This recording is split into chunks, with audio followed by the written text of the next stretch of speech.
గదే సాయికృష్ణ కేసులో సిట్ ఇచ్చిన రిమాండ్ రిపోర్ట్పై పలు అనుమానాలు వ్యక్తం అవుతున్నాయి. కేసును నీరుగార్చేందుకు ప్రయత్నిస్తున్నారన్న ఆరోపణలు బలంగా వినిపిస్తున్నాయి.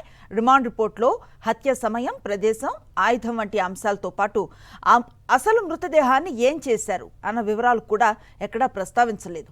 అలాగే సాయికృష్ణ తల్లితో పాటు ఒక ఎస్ఐ స్టేట్మెంట్ను మాత్రమే పొందుపరిచారు. అందులో ప్రత్యక్ష సాక్షుల ప్రస్తావన కూడా లేదు. దీంతో సాయికృష్ణ కేసు నీరుగార్చేలా సిట్ రిపోర్టు ఉందని న్యాయరంగ నిపుణులు అంటున్నారు. దీనిపై మరిన్ని వివరాలు మా కరెస్పాండెంట్ సురేందర్ అందిస్తారు. సురేందర్, ఈ రిమాండ్ రిపోర్టుపై పలు అనుమానాలు వ్యక్తం అవుతున్న పరిస్థితి, కేసు నీరుగార్చే విధంగానే రిపోర్టు ఉంది, కానీ అసలైన వాస్తవాలు ఇంకా పొందుపరచాల్సిన అవసరం కూడా ఉంది అన్న ఆరోపణలు వినిపిస్తున్నాయి. ఎలాంటి డీటెయిల్స్ ఉన్నాయి మీ దగ్గర?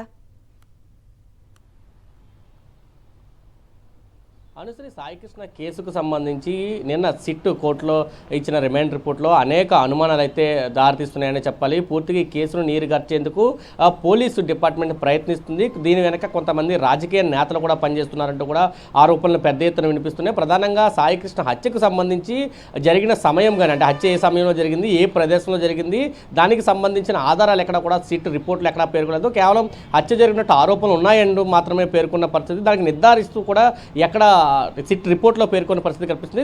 దాంతోపాటు దాదాపు 17 మందిని విచారించామంటూ అధికారులు చెప్పారు. ఆ సిట్ రిపోర్ట్లో కూడా అదే పేర్కొన్నారు. దాంట్లో ప్రధానంగా తల్లి ఇచ్చిన స్టేట్మెంట్ ఆధారంగా ఈ కేసు నమోదు చేశామంటూ చెప్పారు. దాంట్లో తల్లి స్టేట్మెంట్తో పాటు ఒక ఎస్ఐ ఫ్లిప్కార్ట్ డెలివరీ తీసుకోవడానికి పోలీస్ స్టేషన్కి వచ్చిన సమయంలో సాయికృష్ణ అక్కడ ఉన్నాడంటూ ఎస్ఐ చూశాడు. ఆ రిపోర్ట్ను కూడా మేము నమోదు చేశామంటూ చెప్పారు. అయితే ఈ రెండు కూడా కేసులో బలంగా నిలబడిన సాక్ష్యాలుగానే న్యాయ నిపుణులు చెప్తున్నారు. ఎందుకంటే ఆ సాయికృష్ణ తల్లి స్టేట్మెంట్ని కోర్టు పరిగణలోకి తీసుకోవద్దు.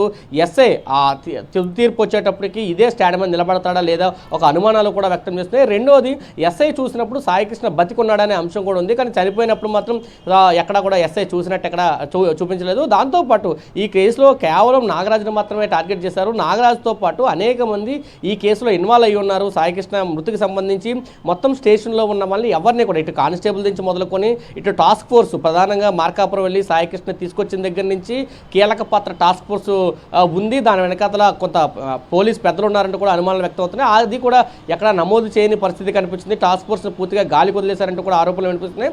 దాంతోపాటు కానిస్టేబుల్స్ పాత్ర మీద కూడా విచారణ కొనసాగించలేదు.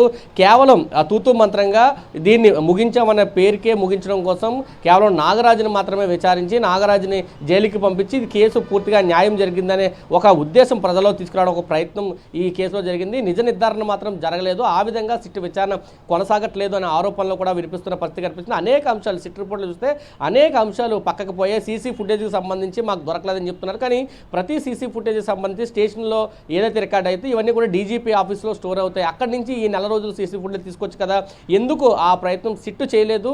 కేవలం ఏజెన్సీకి మాత్రమే లెటర్ రాసి ఎందుకు ఆ డేటా కోసం ప్రయత్నిస్తుంది? డీజీపీ ఆఫీస్లో ఉన్న సీసీ ఫుటేజ్ని ఎందుకు తీసుకోవట్లేదనే ఒక ప్రశ్న కూడా ఇక్కడ వినిపిస్తుంది. ఒకటి కాదు, రెండు కాదు, అనేక అంశాలు ఈ కేసులో బయటకు వస్తున్న పరిస్థితి కూడా కనిపిస్తుంది. కేవలం ఈ కేసును నీరుగార్చడము, పక్కదారి పట్టించడం, దీని వెనకాల ఎవరైతే ఉన్నారో బాస్ కానీ, బిగ్ బాస్ కానీ, ఇతర రాజకీయ పెద్దలు ఎవరైతే ఉన్నారో వాళ్ళందరినీ కూడా తప్పించే ఒక ప్రయత్నం సిట్ కూడా చేస్తుంది. కాబట్టి దీన్ని సిబిఐకి ఇవ్వాలనే ఒక డిమాండ్ కూడా పెద్ద ఎత్తున సాయికృష్ణ కేసులో పెరుగుతుందనే చెప్పాలని సరే. Right, thank you Surendra. మరిన్ని అప్డేట్స్ కోసం ఛానల్ ను సబ్స్క్రైబ్ చేయండి. నోటిఫికేషన్స్ కోసం బెల్ ఐకాన్ పై క్లిక్ చేయండి.